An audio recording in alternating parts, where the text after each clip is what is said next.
सत्संग की, तो किसी ने पूछ दिया, बोले महाराज आप कह रहे हो तत्काल लाभ होता है, तो हम ये जानना चाहते हैं कोई विशेष पापी का, अपराधी का जीवन बदल गया हो तत्काल सत्संग से, तो बतावे। वाल्मीकि नारद घट वाल्मीकि नारद घट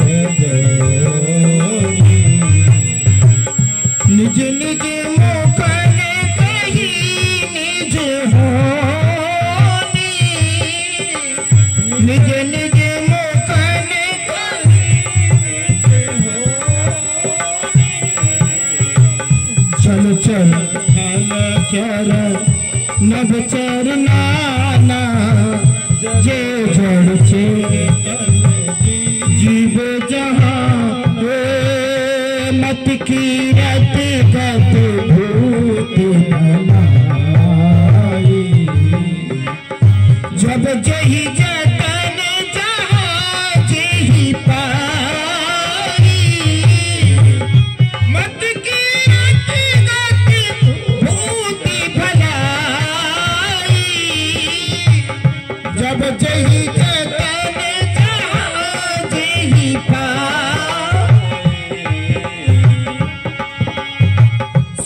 जानव सत्संग प्रभाव, सो जानव सत्संग प्रभाव। लोकं वेदना आन उपायो, लोकं वेदना आन उपायो। जिरे बिन सत्संग विवेक ना,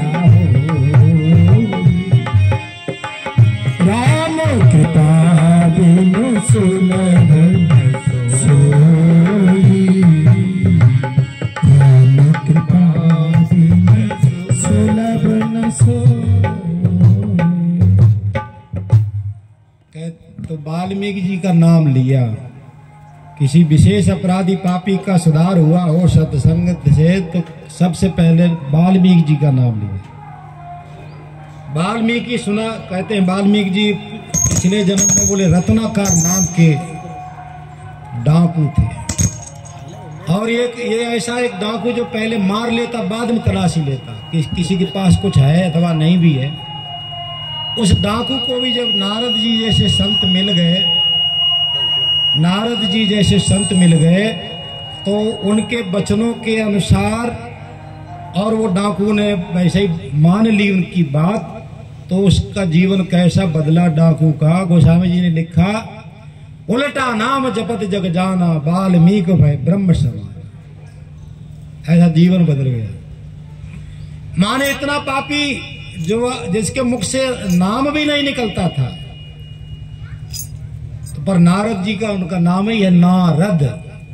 अगर एक उपाय काम ना करे तो दूसरा, एक इंजेक्शन काम ना करे तो तीसरा ऐसे राम राम अगर निकलने में जोड़ पड़ रहा है तो वो निकलने, उसे नहीं निकलने दिया। बोले तो फिर मरा मरा जपो, तो मार काट किया जीवन भर, मरा मरा जपो। तो उल्टा नाम जपत जग जाना, वाल्मीकि भय ब्रह्म। अच्छा मरा मरा जपो तो फिर राम राम हो नहीं लगेगा। ऐसे गीता गीता जपो तो वही त्याग की धुन निकलने लगेगी। पूज्य श्री जयदयाल गोविंदका जी कहते थे गीता जी में, बोले कामनाओं के त्याग की मुख्य बात आई है। अगर गीता जी में से कामनाओं के त्याग की बात निकाल दी जाए तो गीता जी कुछ नहीं रहेगी। हाँ, तो गीता गीता गीता त्याग त्याग की धुन निकलती गीता जी में, मुख्य त्याग है। ऐसे एक दिन महंत जी बता रहे थे, बोले अगर तुम मजीरा मजीरा भी जपो तो राम जी होने लगे तो ये है उल्टा नाम जपा। आज लोग क्या सोचते हैं, बोले गुरुजी कान में मंत्र देंगे तब उसका जप करेंगे तब कल्याण होगा, और गुरुजी के चक्कर में बैठे बैठे और कब चले जाए कोई पता नहीं होगा। गुरुजी के चक्कर में बैठे, अभी नाम शुरू ही नहीं किया, कुछ लोगों ने प्रारंभ ही नहीं किया। अरे जो ये किसी गुरुजनों ही नहीं तो बताया है कि भगवान का जो नाम अच्छा लगे, सनातन धर्म में 5 ईश्वर कोटि के हैं, 3 तो एक ही घर में है, शिव शक्ति गणेश जी विष्णु भगवान और सूर्य भगवान, और राम जी है कृष्ण जी है। बोले ये विष्णु भगवान के स्वरूप हैं, इनमें से किसी को भी इष्ट मान करके और आप साधन में लग जाओ और नाम जपना शुरू कर दो। जब वाल्मीकि जी ने मरा जपा है तो कल्याण हो गया, तो आप राम नाम कर लेंगे, राम नाम जप करेंगे तो उससे लाभ नहीं होगा क्या? एक महात्मा जी ने एक कथा सुनाई, हमने पुस्तक में तो नहीं पढ़ी, आप बताओ तो सुनाई दे। क्या सुनाई कथा? बोले एक ग्वाला था, जैसे कुछ लोग नाम जब शुरू नहीं किए इसलिए कह रहे हैं। एक ग्वाला था और गौएं चराता था। किसी ने उसको कहा कि बोले भगवान का नाम भी लिया कर। तो भोला भाला आदमी कृष्ण कृष्ण जपने को बताया तो कृष्ण तो कह नहीं पाया था, किशन किशन किया जैसे तैसे। एक दिन जप रहा था किशन किशन किशन किशन। उधर से कहते हैं रुक्मिणी जी और भगवान कृष्ण निकले तो उन्होंने वो उसका मंत्र सुना, कृष्ण कृष्ण जप रहा था और फिर जपते जपते भूल गया, फिसल फिसल जपने लगा, फिसल फिसल फिसल फिसल ऐसे जप रहा था। रुक्मिणी जी ने जब उसका ये जप सुना तो भगवान से पूछने लगी कि बोले ये आपका नाम अथवा ये कोई दूसरा कोई मंत्र जप रहा है, ये किसका नाम ले रहा है? भगवान बोले ये मेरा ही नाम ले रहा है, फिसल फिसल मेरा नाम ले रहा है। रुक्मिणी जी कह रही है आपके हजारों नामों में ये नाम तो है ही नहीं फिसल। बोले आपको विश्वास नहीं होता तो आप ही जाके पूछ लो उससे किसका नाम ले रहा है। तो रुक्मिणी जी जाके उससे पूछ रही है, अरे भाई ये कौन सा मंत्र जप रहा है तू? वो जपे जा रहा फिसल फिसल फिसल। अरे बता तो सही है किसका नाम ले रहा है? तो बार बार जब उसको छेड़ा तो उसे तेजी आ गई, बोले तेरे खसम का नाम ले रहा है। और उसको पता थोड़ी है कि बोले ये रुक्मिणी जी है। हाँ ऐसे कह दिया। तो रुक्मिणी जी वापस आई, बोले ठीक आप कह रहे थे आपका ही नाम ले रहा है। पर ये बताइए बोले फिसल नाम आपका कब पड़ा? माथे पड़ी तो हाँ बोले फिसल आपका नाम कब पड़ा? बोले एक बार मैं जसोदा मैया की गोद से फिसल गया था। अरे इस नाम का प्रचार नहीं है, लोगों को पता नहीं है।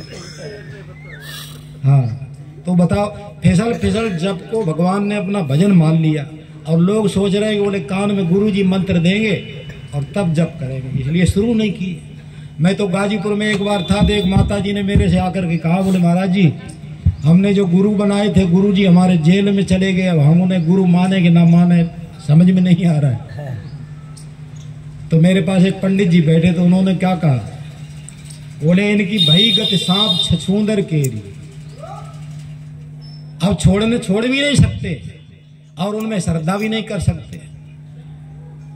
इसलिए स्वामी जी महाराज कहते हैं कि बोले अभी तक जो प्राप्त है अपने तरफ से आप ढूंढने मत जाओ। ये जो बात कही जाती ना कि गुरु करें जान के पानी पिए छान के, ये सर्वथा सच्ची बात नहीं है। गुरु को अगर जान लोगो कि ये असली गुरु हैं कि नकली गुरु हैं तो आप गुरु के भी गुरु बन जाओगे। इसलिए स्वामी जी कहते हैं बोले जिन महापुरुषों के सानिध्य में बैठने से, जिनके वचन सुनने से आपको संसार से राग जो है आसक्ति हट रही हो, भगवान के तरफ आपकी रति मति गति ध्यान हो रहा हो, भगवान के तरफ आपका झुकाव हो रहा हो, जिनके सानिध्य में आपकी शंकाएं बिना कहे समाधान हो जाती हो, जहां बैठने से शांति मिलती हो और जो भगवान में लगावे खुद में ना लगा करके भगवान में लगावे, बोले ऐसे संतों का संग यही उनकी परीक्षा है। बाकी की परीक्षा नहीं कर पाओगे। बाकी की परीक्षा करने जाओगे तो गोस्वामी जी ने क्या कहा, कलयुग में लोगों का परीक्षा करने का थर्मामीटर क्या है? बोले जिनकी नखयर जटा विशाला असोता पश प्रसिद्ध कलिकाला, तो इधर चले जाओगे, परीक्षा नहीं कर पाएंगे।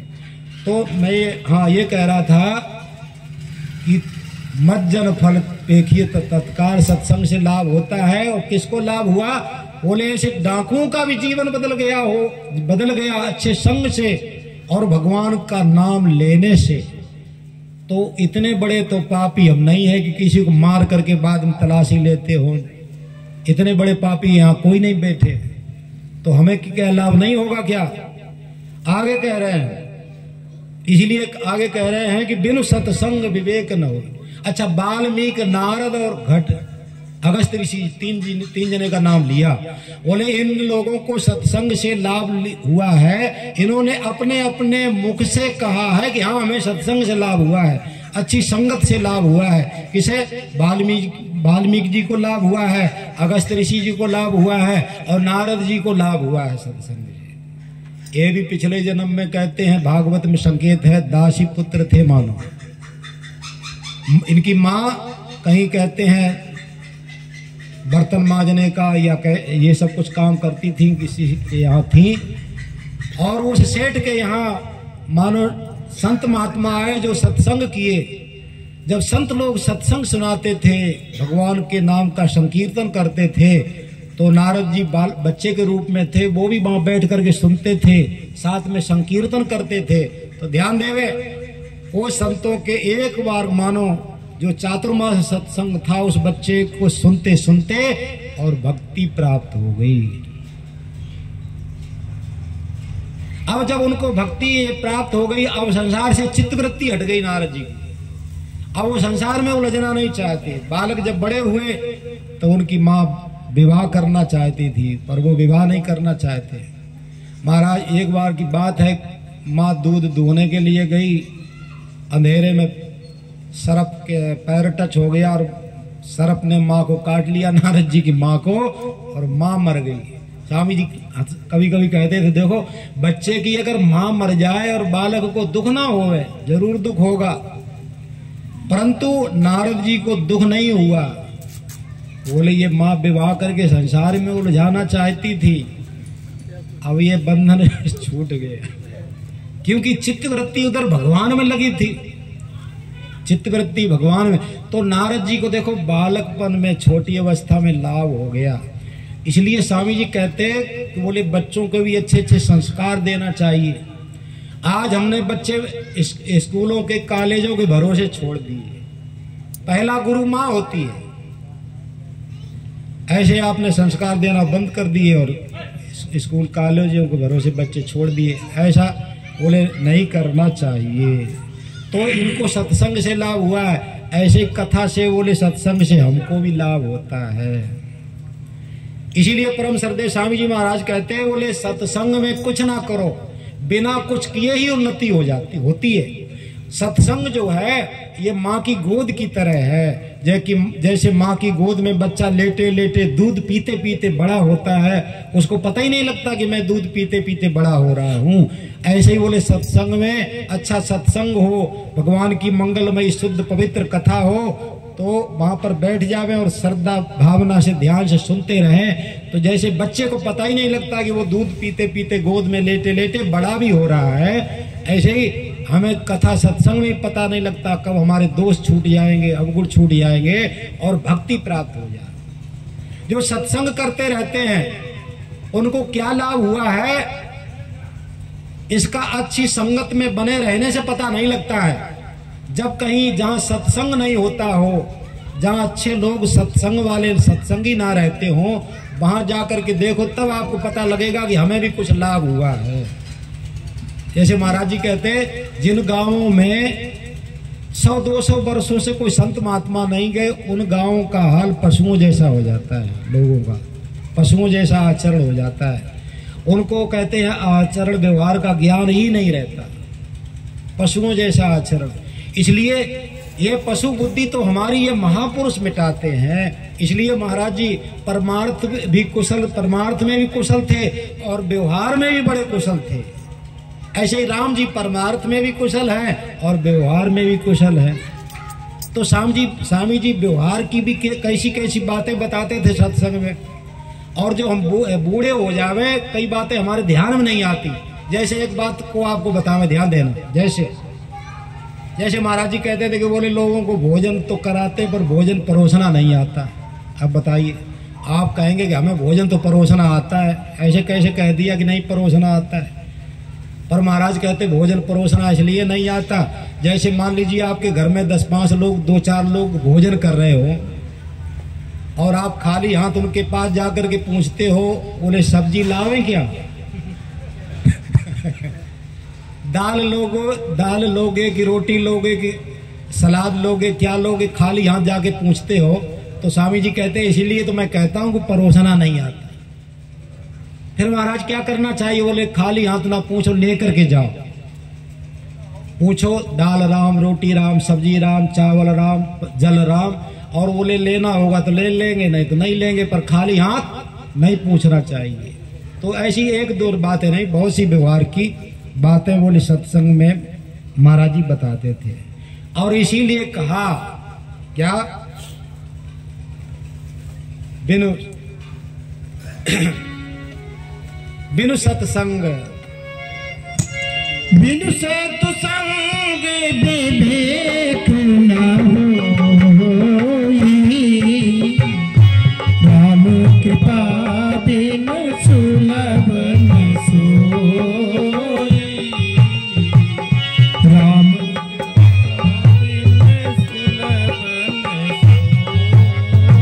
सत्संग मुद मंगल मूला, कोई फल सीधी सब साधन सठ सुध रही,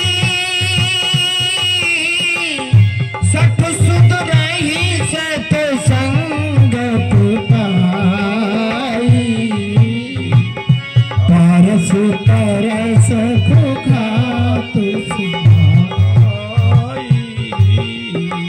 पारस तरस खुखात सुहाई।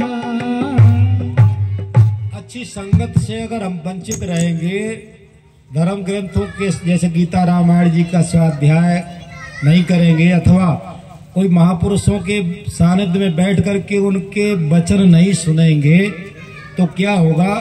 वो स्वामी जी कहते विवेक जागृत नहीं होगा। विवेक केवल खाने पीने तक, भोग संग्रह तक तो रहेगा, ये चतुराई तो रहेगी पेट तक, पर जिससे भगवत प्राप्ति हो जाए वो विवेक जागृत नहीं होगा। बिनु सत्संग विवेक न होई, राम कृपा बिन सुलभ न सोई। संतों ने कहा कि ये विवेक क्या है और कहाँ जागृत होता है, कैसे जागृत होता है? बोले विवेक मन में, बुद्धि में और चित्त में जागृत होता है सत्संग के माध्यम से। ये मन में, बुद्धि में, चित्त में विवेक जागृत होता है।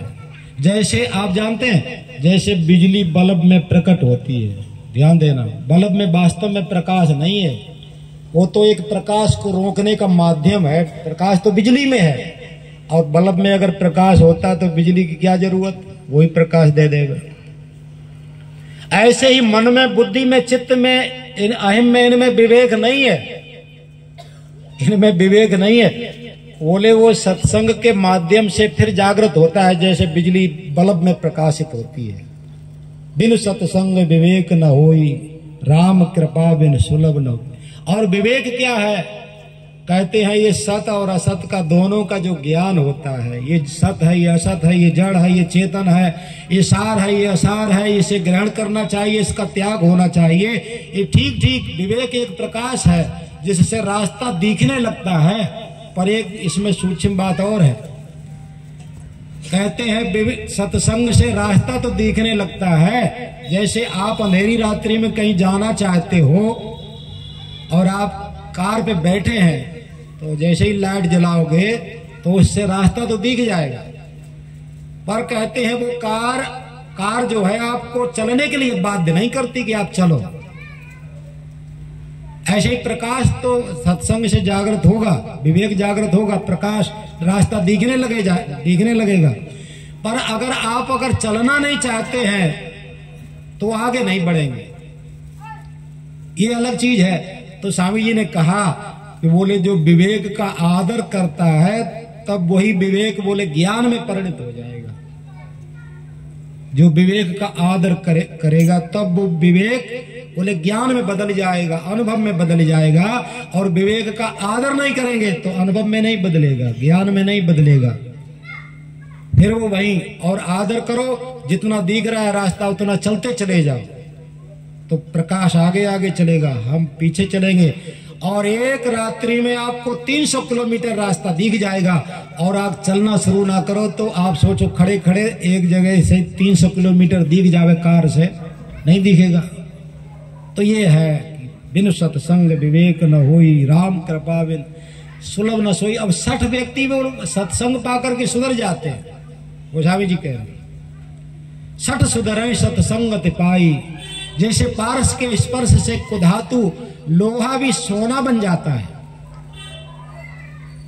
आप जानते हैं सूरदास जी महाराज ने लिखा एक भजन में, कहा कि एक लोहा पूजा में राखत एक घर बधिक करो। एक तो लोहा अब गुण चेतना धरो हमारे प्रभु, अब गुण चेतना समदर्शी प्रभु नाम तिहारो, चाहे तो पार करो। समदर्शी प्रभु नाम तिहारो, चाहे तो पार करो। हमारे प्रभु अब गुण चेतना, हमारे प्रभु अब गुण चेतना धरो। एक नदिया एक नाल कहावत, मेलो नीर भरो। एक नदिया एक नाल कहावत, मेलो नीर। एक नदिया एक नाल कहावत, मेलो नीर भरो। प्रभु मेलो नीर भरो। एक नदिया एक नार कहावत,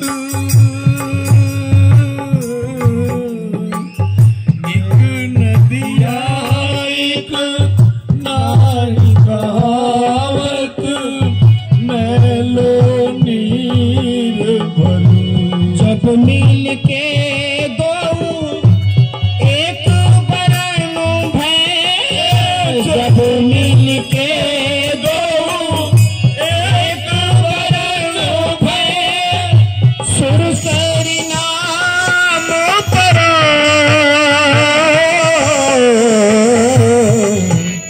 हमारे प्रभु अब गुण हमारो अब गुण चेतना करो।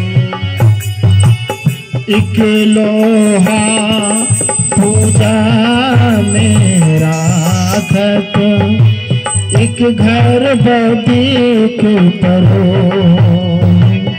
एक लोहा पूजा में राखत, एक घर बधिक करो।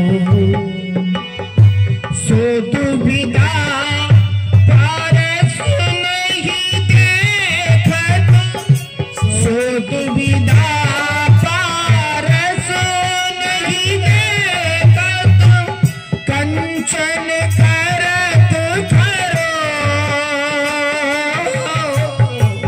हमारे प्रभु अब गुण,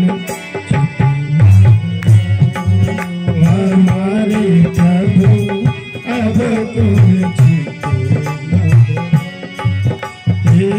एक माया एक ब्रह्म कहावत, सूर श्याम झगरो। एक माया एक ब्रह्म कहावत, सूर श्याम झगरो। अब की बेर मोही पार करो हरि, अब की बेर मोही पार करो प्रभु, नहीं पल जात तेरो।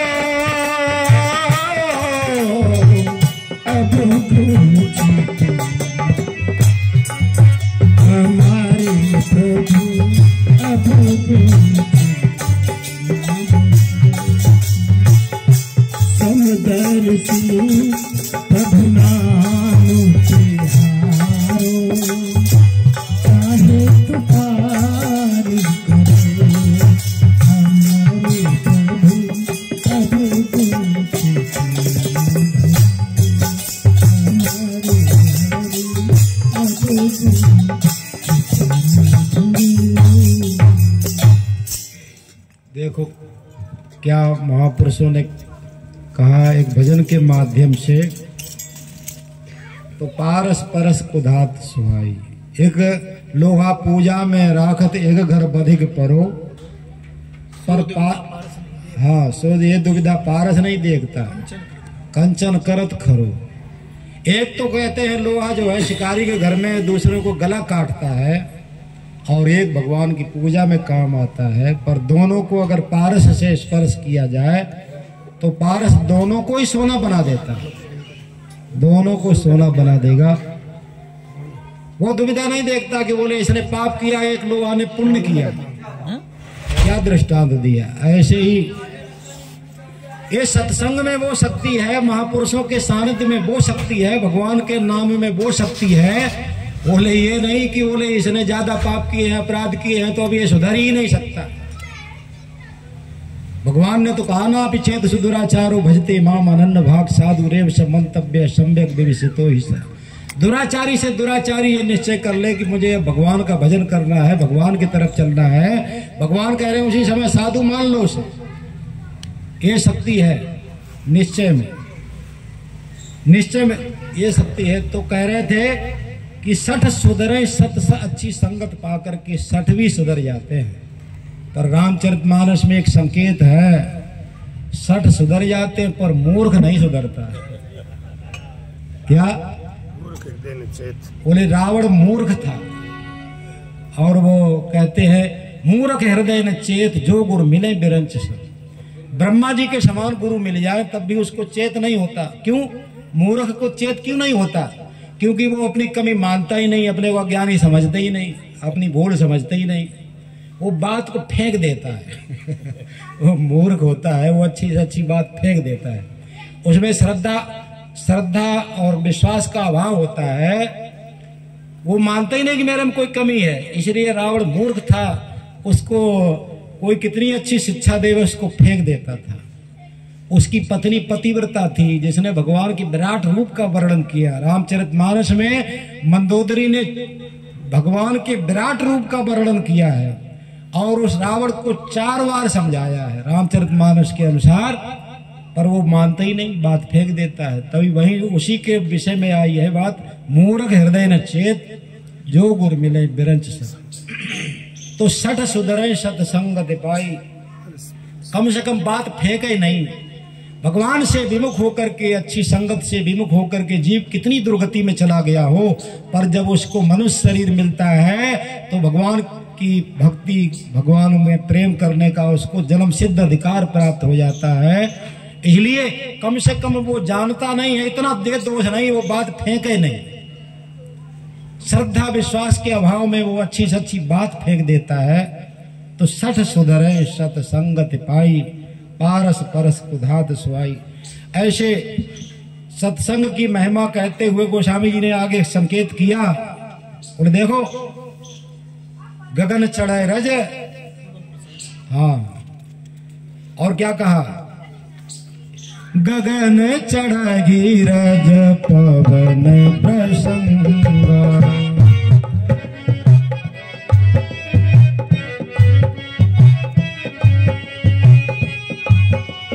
चढ़ी रज पवन प्रसंग, गगन चढ़ी रज पवन प्रसंग, कीचक मिलहि नीच जल संगा, कीचक मिलहि नीच जल संगा, गगन चढ़ी रज पवन प्रसंग, गगन चढ़ी रज पवन प्रसंग, कीचक मिलहि नीच जल संगा, कीचक मिलहि नीच जल संगा। जय सिया राम, जय जय सिया राम, जय सिया राम, जय जय सिया राम। देखो संगत की बात कही जा रही है, तो पवन का संग करके और ये धूल रज कण जो है, जो पैरों में जिसको कुचलते रहते हैं, पैरों के नीचे रहती है, ये पवन का संग करके कितनी ऊंची ऊपर उठ जाती है, राजा के भी मुकुट पे जाके बैठ जाती है। पर वही धूल कण जब जल का संग करके कीचड़ बन जाती है तो पैरों के नीचे आ जाती है। कीचड़ मिले नीच जल संगा, कहते जल का संग करके कीचड़ बन जाती है, और पवन का संग करके ऊंचे उठ जाती है। अब आप इसका ये दृष्टांत चारों तरफ से नहीं घटता, ये भी समझ लेना। आप कहेंगे वो जल में मिलके कीचड़ बन के पैरों के नीचे आई, और जल में नहीं मिली थी तब भी तो पैरों के नीचे ही है धूल। ये सब दृष्टि से नहीं घटाना, बस कहते हैं दृष्टांत जो है एक तरफ कम से कम लक्ष्य कराने के लिए, कुछ बात समझाने के लिए थोड़े अंश में माध्यम बनता है, सब तरफ से नहीं घटता। गगन चढ़ाए रज पवन प्रसंगा, कीचे मिले नीच जल संगा। जैसे धूल पवन का संग करके ऊंची ऊपर उठ जाती है, ऐसे ही ये जो मनुष्य है, ये धर्म ग्रंथों का स्वाध्याय करके, महापुरुषों की बात मान करके और परमात्मा की तरफ चले तो इतना ऊंचा उठ जाता है, कितना बोले देवताओं से भी ज्यादा ऊंचा उठ सकता है। बड़े भाग्य मानुष तन पावा, सुर दुर्लभ, देवताओं को भी दुर्लभ है। पर यही मनुष्य कहते हैं अच्छी संगत से विमुख होकर के कुसंग में पड़ जाता है तो केवल भोग संग्रह में ही लग जाता है, रुपया को ही भगवान बना लेता है कि बाप बड़ो ना भैया, सबसे बड़ो रुपया। तो ऐसे लोभ लालच में तरह तरह के पाप करता है, अपराध करता है, तो वो फिर जो पशुओं से भी ज्यादा नीचे चला जाता है। क्योंकि ये जो कहते हैं पशु जो है वो अपने पापों का फल भोग करके मनुष्य योनि के तरफ आ रहे हैं, और मनुष्य कुसंग में पड़ करके और विवेक का दुरुपयोग करके और नए नए कहते पाप करके दुर्गति में जा रहा है, दुर्गति में जा रहा है। तो बड़े भाग्य मानुष तन पावा, देवताओं को भी जो दुर्लभ है ऐसा शरीर प्राप्त करके और दुर्गति में जा रहा है। तो ये सावधान, ये सत्संग से ही हमें सावधानी प्राप्त होती है। सत्संग से कुछ आंख खुलती है, तब कुछ होश होता है, इसलिए हमें सावधान हो जाना चाहिए। कीचड़ मिले नीच जल संग। ऐसे ही हमारे संतों ने कहा है, बोले जो बांस की फांस होती है ना, वो मिश्री का संग करके मिश्री के भाव बिक जाती है। जल जो है दूध का संग करके दूध के भाव बिक जाता है, दूध के भाव बिक जाता है, जल दूध के भाव।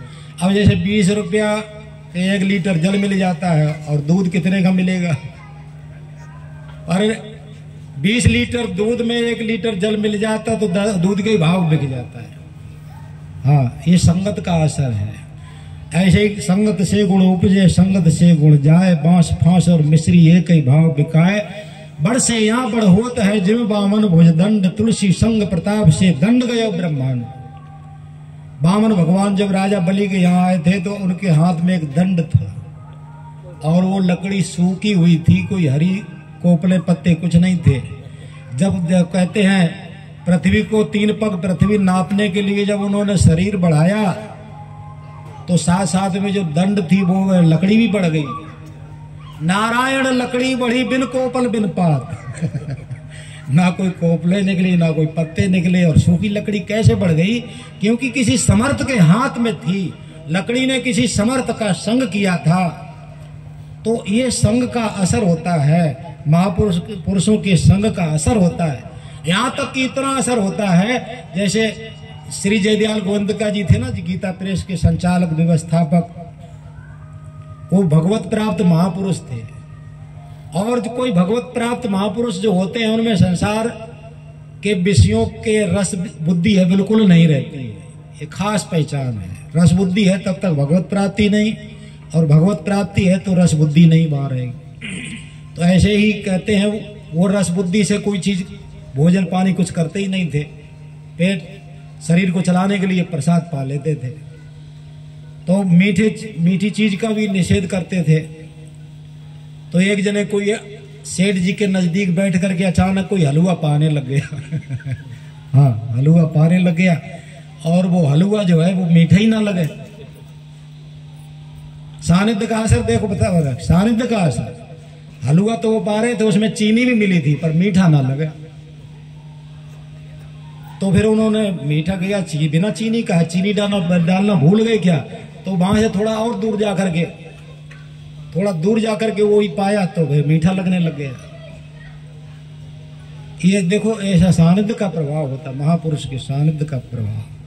जैसे गरुड़ जी जब काकभूषण जी के पास गए, पर जो संशय था, जैसे ही आश्रम की जो सीमा है उस क्षेत्र में पहुंचे तो वहां पर वो अपने आप संशय दूर हो गया।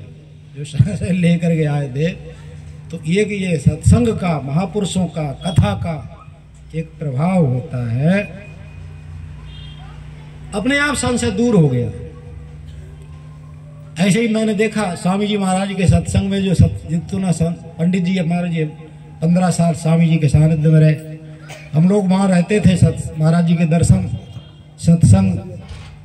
तो कई बार लोग मन में महाराज जी से थोड़ा दूर, जैसे पास में नहीं बैठे, तो मन में कुछ संशय चलता है, शंका चलती है, महाराज जी से ये बात पूछनी, और जो उनके सामने गए तो पूछ नहीं पाएगा, ऐसा मन में ही नहीं रहता कि पूछें।